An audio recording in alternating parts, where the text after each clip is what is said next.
There will be almost 200 people running against Pierre Poilievre in his by-election next month. I say his by-election because we all know he's winning. We all know he's winning. For all intents and purposes, this is a coronation.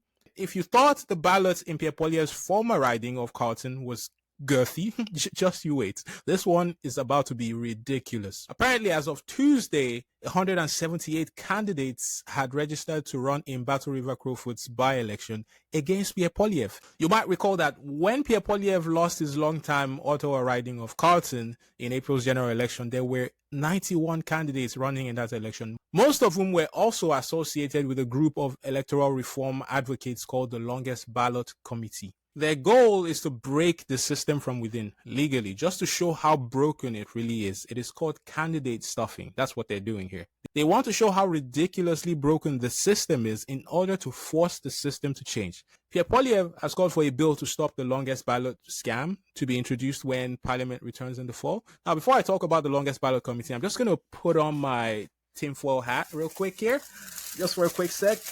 Make sure that's sitting properly. Some people have said this Longest Ballot Committee is probably the Liberals trying to mess with Pierre Poilievre. So I went and I looked up the history of the Longest Ballot Committee. So you don't have to, right? I found this Wikipedia page very helpful. Here are all the elections that the Longest Ballot Committee has participated in the past. Now let's see.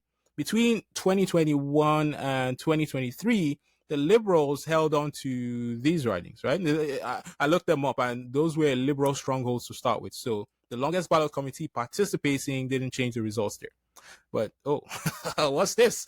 I remember Toronto St. Paul's. This was one of the big losses that got the Liberals to realize they needed to get rid of Justin Trudeau. And guess what? The Longest Ballot Committee participated in that election. Interesting. The Conservatives definitely benefited there. But so far, it looks like the Conservatives have only lost one election that you might have expected them to win, and that was in Carleton. That was the only election that the Longest Ballot Committee participated in where the Conservatives were expected to win, and they lost. But it gets interesting here, though. It's interesting that the Longest Ballot Committee plans to participate in Mark Carney's Nepean riding in the last election, but they didn't make it. Look. Tinfoil Victor here is very suspicious of that. Why didn't they make it, hey?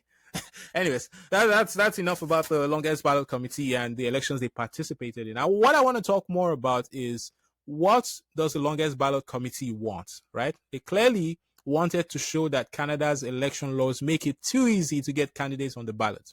Now, don't worry, I looked up how they are able to run so many candidates as well. The thing is, under Canadian election law, anyone can run for parliament if they are a Canadian citizen, if they are at least 18 years old, and they can live anywhere in the country. They just need to get 100 signatures from the voters in that particular riding. That's it. There is no cap on the number of candidates in a riding. So you could sign up today if you really wanted. You could sign up today. Technically, 500 people could run if they wanted to. The printer would hate that, but legally, it is totally allowed. So the Longest Ballot Committee said, if the system is this broken, let's push it to the extreme and show Canadians just how ridiculous it can get. And that's how we ended up here. They're also doing this to highlight the flaws of Canada's first-past-the-post voting system. Under first-past-the-post, the candidate with the most votes wins, even if they only have about 30 to 35% of the votes. That means you can win an election even when voters didn't pick you. Think about it. Imagine Party A is the only Conservative party, and they win 34% of the votes in Battle River-Crowfoot, for example, right?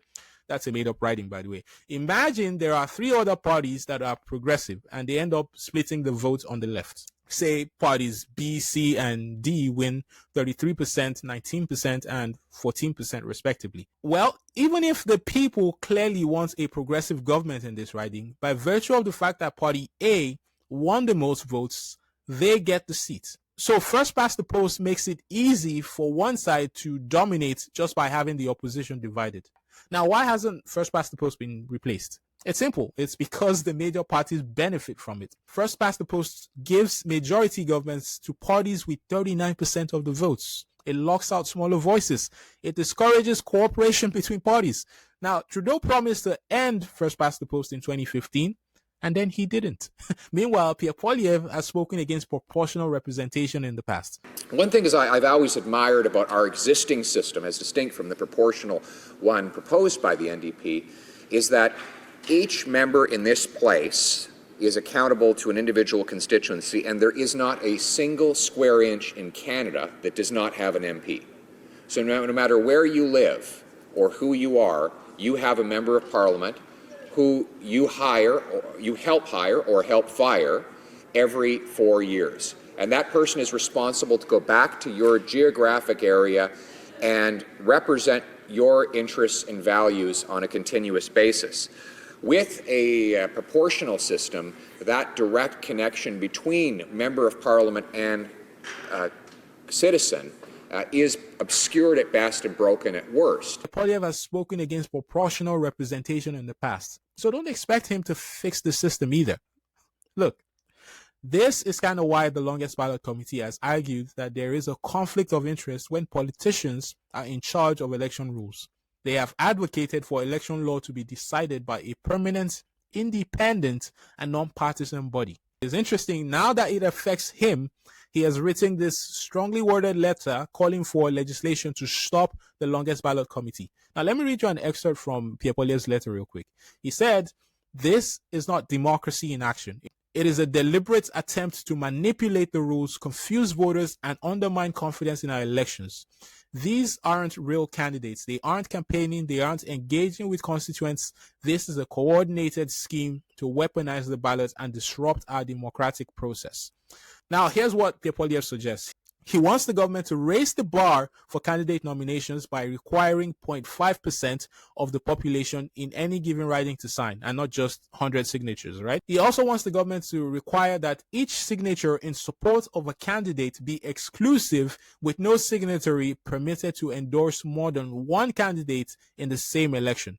Last thing here, Pierre Poilievre wants the government to restrict official agents to representing only one single election candidate. All good suggestions, but Pierre Poilievre's suggestions are really short-term fixes. I would suggest, in addition, that they cap the number of independent candidates that you can have in any election. That's just my thought, right? If Pierre Poilievre really wanted a solution to this problem, he would actually consider long-term fixes that actually reform the electoral system. They could replace first past the post with something better, maybe proportional representation or ranked ballots or mixed member proportional like Germany and New Zealand have, right? Any of these would reduce vote splitting and make every vote count and stop this kind of protest from being necessary. Last thing I'm going to say on this, look, these people are not running to win. There's no evidence that they have successfully changed the results of any election they've participated in. Now, as far as results go, Battle River-Crowfoot should be a slam dunk for Pierre Poilievre. If he loses this, I can't even imagine him losing this election. Damien Kurek won 83% of the votes in the last election. You cannot possibly mess this up. And if it makes you feel any better, the names on the ballots will be in alphabetical order, right? So you can't possibly miss it. Just follow the letters, okay? Anyways, I'll leave it there. You guys let me know your thoughts in the comments and subscribe to the channel if you're new. I'll see you next time. Take care, you guys.